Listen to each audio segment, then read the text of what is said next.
મારું નામ પરમાર સમીર કાંતિભાઈ છે. હું ધોરણ 8માં અભ્યાસ કરું છું.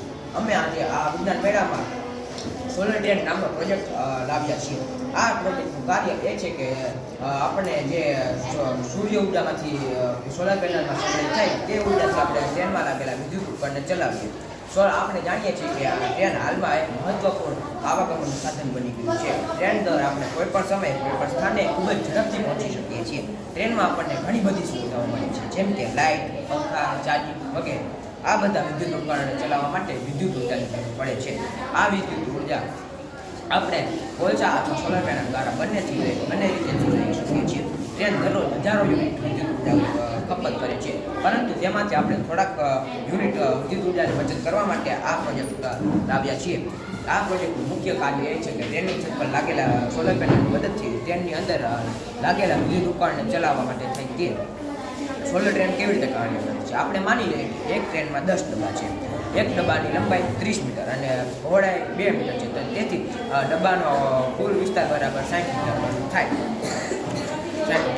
આવા ટ્રેનમાં 10 ડબ્બા છે, તેથી ટ્રેનના 10 ડબ્બાનો કુલ વિસ્તાર 600 મીટર વર્ગ થાય. પરંતુ 600 મીટરમાંથી બધો વિસ્તાર આપણે ઉપયોગી ન લઈ શકીએ. તેમાંથી આપણે 70% વિસ્તાર ઉપયોગમાં લઈ શકીએ.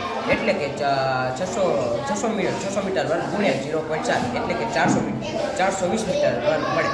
આપણે હવે એ જવાબ શોધવો પડે કે 1 મીટર વર્ગ પ્રતિ કેટલો વિદ્યુત ઉર્જા ઉત્પન્ન થાય. તો આપણે તેના જવાબમાં લખી શકીએ કે સરેરાશ એક સોલર પેનલ 180 વોટ પ્રતિ 1 મીટર વર્ગ રજૂ કરી શકે, વિદ્યુત ઉર્જા ઉત્પન્ન કરી શકે.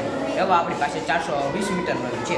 આમ આપણે 420 મીટર વર્ગ ગુણ્યા 180 કરવાથી આપણને જવાબ મળે કે 75.6 કિલોવોટ. એટલે કે ભારત જેવી જગ્યાએ સરેરાશ 5 કલાક સારો સૂર્યપ્રકાશ મળે છે.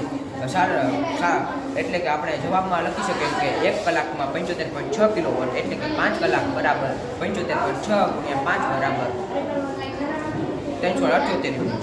378 યુનિટ. આ 378 યુનિટમાંથી આપણે આ 378 યુનિટનો આપણે ક્યાં ઉપયોગ કરી શકીએ? તેમાં આપણે જવાબમાં લખી શકીએ કે એક ટ્રેનમાં લાગેલો એક પંખો 75 વોટ વિદ્યુત ઉર્જાનો વપરાશ કરી શકે. તો ટ્રેનમાં તેવા 100 પંખા લાગેલા છે, જેથી 75 ગુણ્યા 100 કરવાથી આપણને જવાબ મળે કે 7500 વોટ. અને એક ટ્યુબલાઇટ 40 વોટ વિદ્યુત ઉર્જાને વપરાશ કરે છે. એવી ટ્રેનમાં 40 ટ્યુબલાઇટ છે, જેથી 40 ગુણ્યા 40 કરવાથી આપણને જવાબ મળે કે 1600 વોટ. અને બંનેનો સરવાળો કરવાથી આપણને મળે કે 7500 વત્તા 1600 બરાબર 9100 એટલે કે 9.1 વોટ, 9.1 કિલોવોટ.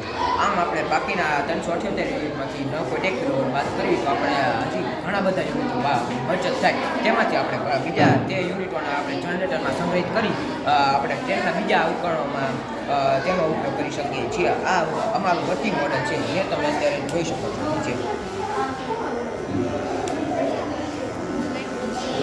નીચે લાઈટ તથા